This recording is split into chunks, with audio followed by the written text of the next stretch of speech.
기도하겠습니다. 거룩하신 아버지 하나님 감사합니다. 아버지 하나님께서 거룩하시니 우리도 거룩하기를 원합니다. 오늘 복된 날 허락하시고 이 사순절 기간에 또한 하나님께서 우리와 만나셨던 그 옛날 이야기들을 돌이켜보고 하나님께서 우리에게 주신 생명의 말씀으로 에덴 동산이 어떻게 이루어졌던 것인지를 알게 하시고 우리가 오늘 그것을 살펴보고자 할 때에 성령님 우리에게 기름 부어주시고 우리의 마음을 열어주시고 우리의 눈을 열어주셔서 이것을 듣고 보는 복되고 귀한 시간이 되도록 은혜 베풀어 주시옵소서. 이 말씀 전하는 이 시간에 성령님 함께 하셔서 첫 시간서부터 마치는 시간까지 오직 성령의 인도하심만 충만하기를 원하옵고 감사드리며 예수님의 이름으로 기도하옵나이다. 아멘. 오늘은 에덴 동산에 대한 이야기를 말씀을 나누도록 하겠습니다. 먼저 창세기 2장 10절로 14절을 보겠습니다. 2장 10절로 14절 강이 에덴에서 발원하여 동산을 적시고 거기서부터 갈라져 네 근원이 되었으니 첫째 이름은 비손이라. 금이 있는 하일라 온 땅에 둘렸으며 그 땅의 금은 정금이요 그곳에는 베들리온과 호마노도 있으며 둘째 강의 이름은 기온이라. 구스 온 땅에 둘렸고 셋째 강의 이름은 히데겔이라. 아수르 동편으로 흐르며 넷째 강은 유브라데더라. 아멘. 여기서 보면 오늘날 이락은 옛전의 바빌로니아입니다. 갈대아라고도 하고 메소포타미아 또는 게달 이렇게 하는데 게달은 게달 족속이 사는 지역이지요. 이란은 페르시아 또는 엘람 이렇게 하였습니다. 여기서 나오는 히데겔은 티그리스 강입니다. 네 강의 발원은 에덴에서부터인데 그 발원은 어디서부터 시작하다라는 그런 말입니다. 발원이란 말이. 그 원어는 야차인데 그걸 물이 합류하다라는 그런 내용이 있습니다. 물이 합류한다. 기온은 구스에 있다고 했는데 여기서 구스는 에티오피아이며 나머지 히데겔이나 유브라데는 위쪽에 이라크 지역 쪽에 있는데 이 네 강이 합류한다는 것입니다. 그런데 노아의 홍수 때 지각의 변동으로 인하여 성경 속에 나오는 네 강이지만 지금은 지도상에 없어졌습니다. 홍수 전에는 오대륙이 없었고 노아 홍수 때에 지각의 변동으로 분리되면서 생겨난 것으로 보고 있습니다. 여기서 또 아라랏산이 나오는데 아라랏산은 창세기 8장 4절에 보면 7월 곧 그 달 17일에 방주가 아라랏산에 머물렀으며 아멘. 7월 17일은 성력으로 1월 17일이며 초실절로서 후에 이 날이 예수님이 부활하신 날이 되겠습니다.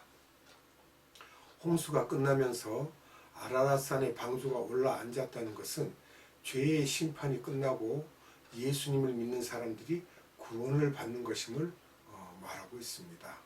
방주는 그 예표로서 예수님이라고 생각하시면 되고요. 결국 예수님 안에 들어가 있던 자들은 구원을 받고 나오는데 그 날이 7월 17일이라는 것입니다.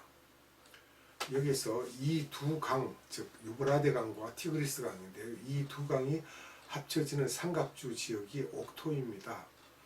타락한 아담도 타락 전에 살고 있던 오리지널 에덴 동산이 어디인지는 우리도 모르지만 그곳이 변질되어 우리들의 눈앞에 나타난 곳이 지금의 이곳인데 노아 홍수 전에도 분명히 이 지역인 것 같다는 생각입니다. 이 부분에 대해서는 여러 가지 과학적으로 증명이 되고 있습니다. 이 지역에서 생활이 시작이 되었기 때문에 일반 역사지리에서도 인류 문명의 발상지를 메소포타미아 또는 유브라데, 티그리스 지역 또 후에 황하, 나일강이 나오는데 이곳은 좀 더 나중이고 유브라데강, 티그리스강 지역을 발상 지역으로 보는데 이곳을 에덴 동산으로 보는 것이 타당하지 않나. 이곳에 있는 유명한 도시들이 있는데 시리아 북쪽에 느느웨가 있고 느느웨에서 이락 쪽으로 내려와서 티그리스 강 쪽에 바그다드라고 해서 지금의 이락의 수도입니다. 또 유브라데 강을 따라서 있는 도시가 아브라함의 고향인 우르가 있으며 이 지역이 갈대아 지방의 우르입니다. 또 우르에서 시리아 쪽으로 가다 보면 유브라데 강을 끼고 있는 유명한 도시가 바벨론입니다. 이 바벨론은 홍수 이후에 창세기 10장에서 나왔던 노아의 세 아들 중에서 함의 손자인 니므롯이 큰 도시를 지었던 곳입니다. 이 지역에서는 가장 중심 지역이었다고 보면 되겠죠. 창세기 11장에서 바벨론에서 큰 성을 지었던 것을 바벨탑이라고 합니다. 바벨탑이란 내용은 하나님을 대적한다라는 그런 의미가 있습니다. 여기서 또 보면 느부갓네살 또한 이라크의 바벨론 왕이었는데 이들은 이스라엘 사람들을 훈련시키는 도구로 사용하였으며 이 사람이 BC 586년에서 516년까지 이스라엘 사람들을 포로화시켰던 분이죠. 예수님의 초림 사건 때에도 이 바벨론 사람들이 중요한 역할들을 했습니다. 마태복음 1장 17절에서도 보면 바벨론의 포로로 간 것도 역사적인 사건이며 또 바벨론에서 포로 귀환하여 예수님이 오시기까지 14대가 걸렸다고 하는 것을 보면 알 수 있습니다. 이처럼 바벨론을 초림 때의 아브라함의 족속들과 이 이라크 사람들인 게달 족속들을 사용하셨던 것입니다.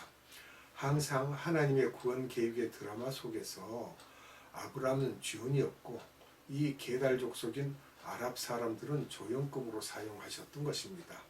성경을 보면서 구약에서 나타나는 모든 사건들은 신약에서 일어날 사건들의 그림자로 보여주고 계시는데 이런 것을 예표라고 합니다. 또 예수님의 재림 때에도 초림 때의 역사의 패턴대로 모든 일들이 있을 것입니다. 예수님이 재림 때에 다른 모든 증거들도 있지만 이스라엘과 바벨론 나라에 하는 일들을 보면 초림 때에 하던 일들과 똑같은 형태로 나타나고 있습니다. 현재도 이스라엘과 바벨론인 이락과의 싸움 속에 미국과 서방 나라들이 개입한 것입니다. 결국 이스라엘을 건드리는 나라는 이락이며 이락은 여차하면 이스라엘을 치기 때문에 미국에서 이락을 치게 된 것입니다. 1990년에 있었던 걸프전 때도 다른 중동에서는 그렇지 않았는데 이 바벨론 나라가 그랬습니다. 그래서 우리들에게는 바벨론 나라가 상당히 관심을 갖게 하고 있습니다. 이락의 사담 후세인이 말하기를 자기가 20세기의 느부갓네살 왕이라고 했습니다. 이들의 자랑이 느부갓네살 왕이 중동 전 지역을 정복했다는 자부심을 갖고 있기 때문에 사담 후세인도 그렇게 말하는 것이고 이렇게 느부갓네살 왕에 대한 향수와 존경이 있습니다. 몽고는 징기스칸을 그렇게 생각하는 것과 같다고 해야 되겠죠. 그 후 사담 후세인은 여기 바벨론 지역과 주변에다가 그 옛날에 지었던 바벨탑을 짓고 느부갓네살이 영화를 누렸던 성과 왕궁들을 다 지어 놓았습니다. 1970년대 말에서 1980년대예요. 그러면서 나는 지금의 느부갓네살 왕이라고 하면서 그 왕처럼 나도 이스라엘을 점령하고 다른 중동 지역들을 손아귀에 넣었듯이 그 지역을 내가 똑같이 점령하여 컨트롤하겠다는 것입니다. 이게 오일머니 때문에 그렇죠. 거기에 대한 문헌들을 보면 어느 책자에는 그 당시에 느부갓네살 왕의 군인들과 같은 복장을 하고 시가 행렬하는 모습도 사진으로 있고 여러 건물들도 또 지었는데 그 중에 한 건물에는 이곳은 한국 노동자들이 지었다고 써져 있기도 합니다. 그 당시 한국 근로자들이 많이 가서 일했기 때문이죠. 그러면 우리가 잘 알고 있는 내용인 것 같아도 아브라함의 계보를 잠시 살펴보겠습니다. 아담 타락은 BC 4114년이고요.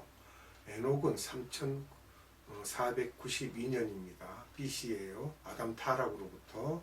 노아는 3058년입니다. 아담 타락에서. 또 홍수는 2458년이고요. 그 다음에 아브라함이 그 10대를 지나서 아브라함은 BC 2166년, 모세는 BC 1500년, 다윗은 1000년경이고, 솔로몬은 958년, 엘리야는 850년경이고요. 이사야는 700년경이며 말라기는 BC 400년경입니다. 그리고 BC 4년에 세례 요한과 예수님이 이제 등장하죠. 이렇게 우리가 도표를 여러분들이 보시면 이해하기가 쉬울 것입니다. 그러면 아브라함의 부인들은 누구누구가 있는지 또 보겠습니다. 먼저는 사라죠. 사라가 90세에 이삭을 낳았죠. 그리고 그 자부는 역시 리브가입니다. 또 에서는 누구입니까? 에서는 이삭의 장자이죠. 그리고 그 다음에는 둘째 아들이 야곱인데, 야곱은 이스라엘이란 이름을 받았습니다. 그 야곱의 12아들과 딸 하나가 있는데, 첫째 아들서부터 쭉 이렇게 보시면 루벤, 시므온, 레위, 유다, 단, 납달리, 갓, 아셀, 이사갈, 스불론, 요셉, 베냐민, 그리고 딸이 있죠. 디나가. 야곱의 12아들의 후손들은 우리가 말하기를 이름이 이제 여러 가지가 있는데, 세 가지가 있는데, 야곱의 12아들의 후손들을 가지고 이스라엘 사람들 이럽니다. 또 그 다음에 히브리 사람들 이렇게도 부르고 있어요. 그 히브리 사람들은 강을 건넌 사람이라는 내용인데, 그 유브라데 강을 건너온 자들 이렇게, 그래서 히브리 사람들, 그리고 또 유대인들 이렇게 부릅니다.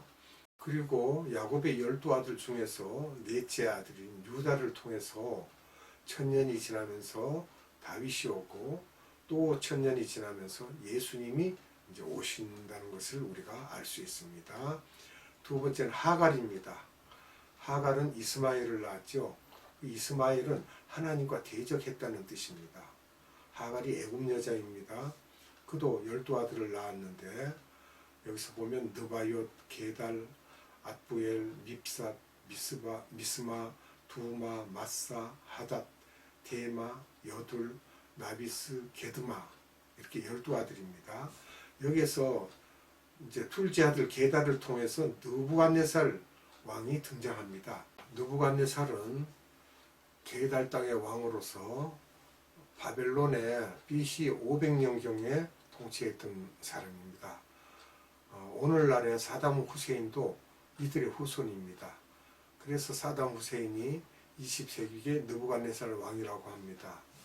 그런데 여기에 AD 562년에서 630년경에는 마호메트도 등장하죠. 그렇게 우리가 알고 있어야 되겠고요. 그 다음에 셋째 처이죠. 그두라. 이 그두라는 아들을 6명을 이제 생산합니다. 이제 시므란, 욕산, 무단, 미디안, 이스박, 수아 이렇게 했습니다. 여기에서 보면 미디안이 등장하는데, 출애굽기 3장 1절에 보면 모세의 장인 이드로입니다. 오늘날 사우디아라비아입니다. 이 미디안은 미디안 족속, 또 모세의 처갓집입니다. 레위 족속이, 모세가 레위 족속이죠. 모세의 처갓집입니다. 아브라함의 자녀 중에 이스마엘의 자손들과 그두라의 자녀들을 합하여 아랍 사람들이라고 합니다. 오늘날 아랍의 정의를 정치적인 아랍의 정의를 함으로 비성서적으로 흘러가고 있습니다.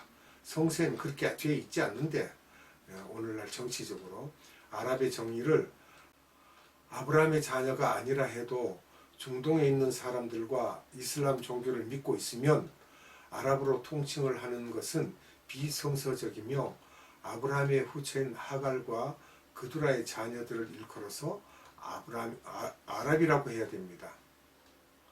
그런데 아랍에 속한 나라는 사우디아라비아, 이락입니다. 그런데 오늘날 팔레스타인, 이집트, 이란, 요르단 다 이렇게 거기다 갖다 섞여서 이렇게 이야기하는데 이거 다 분류해서 보면은 다 다릅니다. 팔레스타인은 함의 자녀이고 창세기 10장 14절에 기록되어 있고요. 이집트나 이란은 창세기 10장 22절을 보면 또 알 수 있고요. 요르단은 롯의 후손입니다. 창세기 19장 보면 소돔과 고모라 지역이었죠. 그러니까 이것을 한꺼번에 몽땅 해서 아랍이라고 하면 안 됩니다. 창세기 10장 14절에 바두르신과 가슬루임과 갑도림을 낳았더라. 괄호 열고 블레셋이 가슬루임에서 나왔더라. 아멘. 팔레스타인은 창세기 10장 14절에 우리가 본문을 보았듯이 함의 자녀입니다. 거기에서 블레셋이 나왔습니다.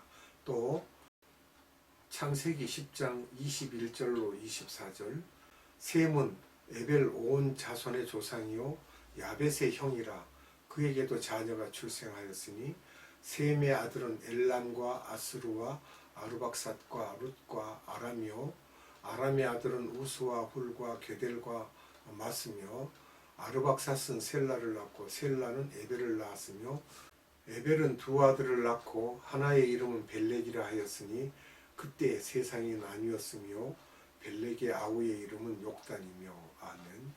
여기에서 창세기 10장 22절을 보면 셈의 아들은 엘람과 아스루와 아르박삿과 할 때 여기 엘람은 이란의 조상으로 보면 됩니다. 그리고 셈의 셋째 아들인 아르박삿의 후손이 아브라함입니다. 또 에벨의 두 아들 중에 벨렉을 통하여 아브라함이 나오는 것을 창세기 10장을 통해서 알 수 있습니다. 유대인의 조상이죠. 에벨의 둘째 아들인 욕단에 대한 학설이 여러 가지가 있습니다. 창세기 10장 26절로 30절입니다. 욕단은 알무닥과 셀렙과 하살마엘과 예라와 하도람과 우살과 디글라와 오발과 아비마엘과 스바와 오빌과 하일라와 요밥을 낳았으니 이들은 다 욕단의 아들이며 그들의 거하는 곳은 메사에서부터 스발로 가는 길에 동편 산이었더라. 아멘. 여기 욕단이 동쪽 산으로 갔다고 합니다. 이분은 이락 쪽에 살다가 엘람이죠. 그 엘람에 살다가 동쪽으로 갔다고 하여 어떤 한국 목사님이 욕단이 한국 사람의 조상이라고 쓴 책을 쓴 것이 있습니다. 약 300페이지가 되는데 욕단에 대해서 계속 풀어나가면서 나중에 그분이 우리나라의 단군이라는 것입니다. 하나님이 우리 민족을 쓰시는데 동양 끝에 있는 유대인인 우리 한민족을 마지막 때 쓰실 것이라는 것이고요. 어떤 분들은 단군이 단지파라고도 하지만 욕단의 이론이 훨씬 설득력이 있는 것은 성서학적, 인류문화학적, 언어학적으로도 맞는 부분이 많기 때문입니다. 우선 욕단 학설을 믿고 그래서 하나님이 마지막 때에 우리 민족을 쓰시는구나 생각하면 성교적인 측면에서 당위성을 찾을 수 있습니다. 창세기 19장 36절로 38절 롯의 두 딸이 아비로 말미암아 잉태하고 큰 딸은 아들을 낳아 이름을 모압이라 하였으니 오늘날 모압 족속의 조상이요 작은 딸도 아들을 낳아 이름을 베람이라 하였으니 오늘날 암몬 족속의 조상이었더라. 아멘. 롯이 소돔과 고모라가 멸망할 때 나와서 두 딸과 동침하여 자녀들을 낳지요. 큰 딸이 낳은 아들을 모압의 조상이라고 하는데 또 작은 딸은 암몬의 조상인데 베남미 또는 암모나이트 이렇게 말하고 있습니다. 롯은 아브라함의 조카이며 아브라함의 아비 데라의 아들 하란의 아들입니다. 즉 조카지요. 창세기 11장 27절 데라의 후예는 이러하니라 데라는 아브라함과 나홀과 하란을 낳았고 하란은 롯을 낳았으며 그런데 하란이 먼저 죽었습니다. 요르단은 아브라함의 후손이 아니기 때문에 아랍 족속이 아닙니다. 요르단에 얼마 전에 죽은 왕인 후세인은 아랍 편을 들기도 하고 이스라엘을 편들기도 하는 것은 역사적인 그들의 배경이 이렇기 때문에 항상 중간 역할을 했습니다. 그래서 미국과 서방 국가에서는 요르단을 중요시하며 중동의 평화는 요르단의 역할에 달려 있다고 생각하며 요르단은 이스라엘과 아랍의 완충 역할을 하고 있다고 말하고 있습니다. 또 유대인들이 이스라엘에 들어가면서 팔레스타인 사람들을 요르단으로 많이 밀어냈으므로 이 부분에서도 요르단은 이스라엘과 팔레스타인 사이에서 완충 역할을 하고 있습니다. 오늘은 여기서 말씀을 맺겠습니다. 기도합니다. 아버지 하나님 감사합니다. 오늘 아브라함에 대해서 살펴보았습니다. 그 아브라함을 통하여 이혼 자손들과 그 다음에 그 처들로 인하여 이혼 자손들, 이렇게 해서 이스라엘인이 어떤 사람들이며 아랍 족속이 어떤 사람들인지를 우리가 살펴보았습니다. 더욱 많은 것을 우리가 말씀을 보면서 알아가며 감으로 인하여 하나님께서 우리에게 주신 그 역사 가운데서 어떻게 우리가 하나님께 역사를 이루어 드리는지를 우리가 이것을 알므로 인해서 더욱더 하나님과 친근감 있게 되며 하나님을 우리가 알고 배워갈 수 있는 힘이 될 줄 믿습니다. 오늘도 생명의 말씀을 주신 하나님께 감사와 찬양과 영광을 올려드리옵고 우리 구주 예수 그리스도 이름으로 감사하며 기도하옵나이다. 아멘. 축도로 예배를 마치도록 하겠습니다. 지금은 우리 구주 예수 그리스도의 한량없는 은혜와 하나님의 극진하신 사랑하심과 성령님의 감화 감동 교통 역사심이 오늘 생명의 말씀을 살펴본 많은 사람들 가운데 저들과 함께 하시고 또한 이 땅 위에 있는 많은 교회들과 선교회 위에들과 에바다 국제 선교회 위에 지금으로부터 영원토록 함께 하시기를 예수님의 이름으로 축원하옵나이다. 아멘.